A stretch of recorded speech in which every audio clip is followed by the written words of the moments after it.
Uh, Hello, good afternoon, or good evening, or whatever time it is when you're watching this. So, I'm going to talk to you about inflation and and how the government prints fiat money in violation of the Constitution. So, I know there's a lot of freedom-loving, good patriots in this country that already know these things, and I'm not really speaking to you. I'm speaking to the young people who went to the government schools. You'll notice I don't call them the public schools because there's the government schools, and they learn their history there. And you will not get um, accurate history from the history teachers in the government schools. They could not teach you the truth. If they taught you the truth, they would be immediately fired by their administration for what they were saying. And the truth is this: the truth is that the United States government subverts the Constitution of the United States. And I'm going to prove it to you right now. Um, First of all, let's talk about inflation. Inflation is the government printing too much money. That's what inflation is. And the official rate of inflation right now is 9.2%, if I remember correctly. And the real rate of inflation is much higher. Former President Trump just came out and said it's much higher in a speech the other day. Uh, the major there are two things that are excluded from the government's inflation figures, and that's energy and housing. Well, if your housing cost, if you're a renter, how much of your how much of your money goes to pay your rent? A lot of it. Um, and if you're and if you drive, if you live in a big city and you have a long commute, how much of your money goes to pay gas? So when rents are going up and gas prices are going up, and they exclude that from the inflation figures, are you getting an accurate measure of what inflation is? No, you're not. They're lying about the inflation figures. So let's go to the Constitution. So the U.S. Constitution says, and you can look up the references, that no state shall have the power to make anything but gold and silver a tender in payment of debt. And uh, it says the federal government has the power to coin money. They were not given the power to print paper money. They were given the power to coin money. And I want to read a few quotes, and you can look all. Really, I highly recommend that you read the Supreme Court decision I'm going to put down here in the link, so you can have a good understand it. But let me give you some some tidbits here. These James Madison's notes from the Constitutional Convention in 1787 include a footnote where he says that the Constitution would not allow the federal government to use paper as currency or legal tender. James Madison. This is from Justice Fields' dissenting opinion, one of the money cases.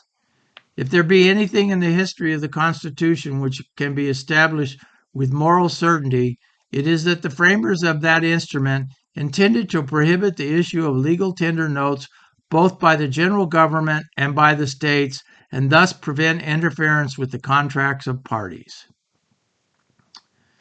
Here's from Bancroft's Histories of the Formation of the Constitution of the United States, also quoted by Justice Fields.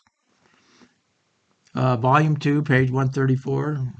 And when the convention came to the prohibition upon the states, the historian says that the clause no state shall make anything but gold and silver a tender in payment of debts, was accepted without a dissentient state.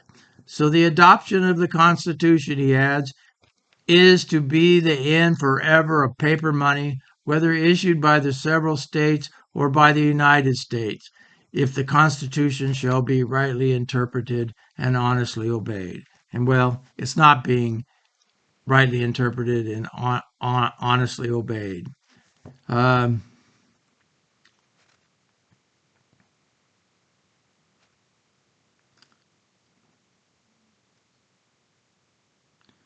Here again. For nearly 3/4 of a century after the adoption of the Constitution and until the legislation during the recent Civil War, no jurist and no statesman of any position in the country ever pretended that a power to import the quality of legal tender to its notes was vested in the general government. There's no recorded word of even one in favor of its possessing the power. All conceded as an axiom of constitutional law that the power did not exist. So, here's what's happening. The federal government causes inflation by allowing the Federal Reserve to print paper money. That's what causes inflation. They do it in violation of the Constitution of the United States, and the courts let them get away with it, and they've been getting away with it for over a century.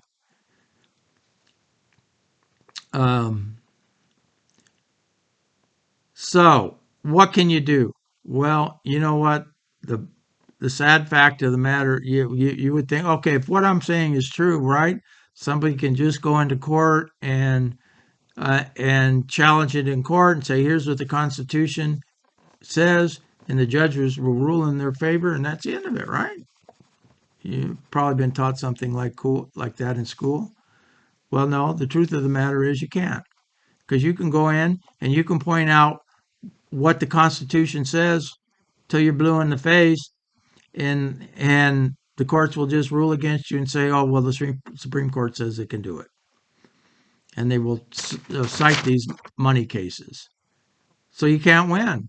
They subverted the Constitution of the United States. So uh, uh, what can you do? Well, you really can't do much. You really can't do much.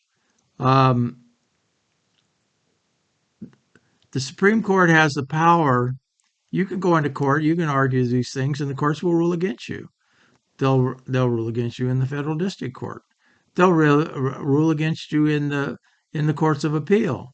And when you appeal up to the if you appeal up to the Supreme Court, they will refuse to hear the case. They don't have to take any case they don't want to, and they don't. They don't want to take it. They don't do it. So at least you can wake up to the fact that the federal government is lying to you about inflation. You can wake up to the fact that the United States government is subverting the U.S. Constitution, and at least wake up to it.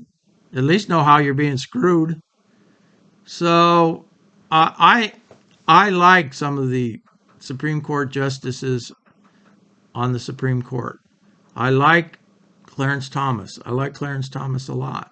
And I like Justice Alito a lot. And these justices are not stupid men. And I don't suppose that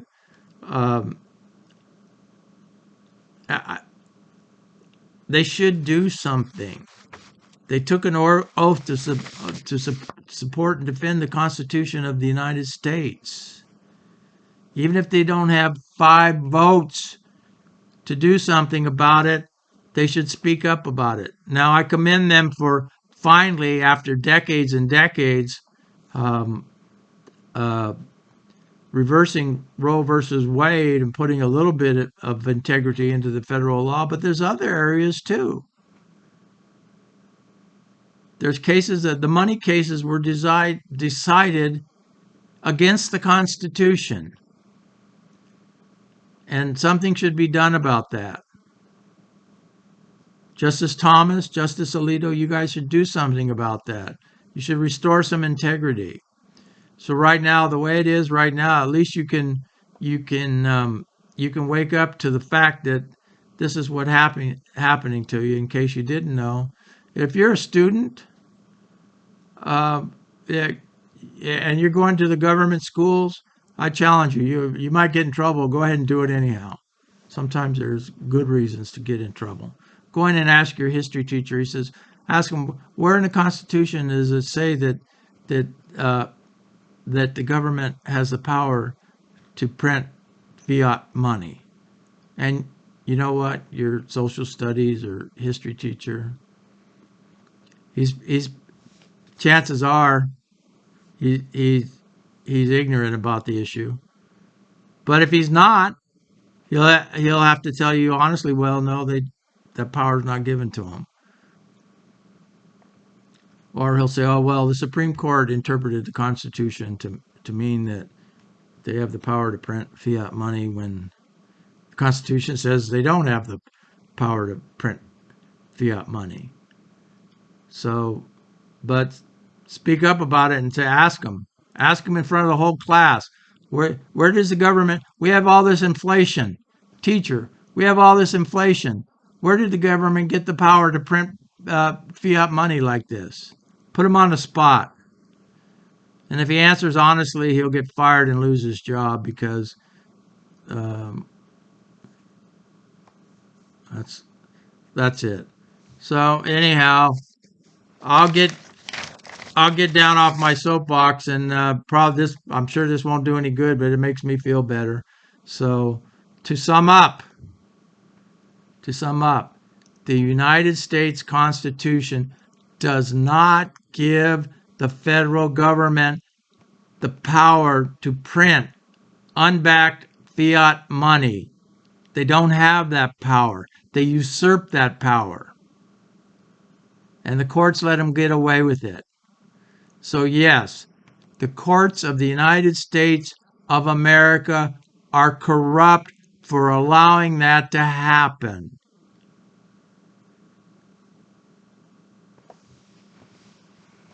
Thank you for watching.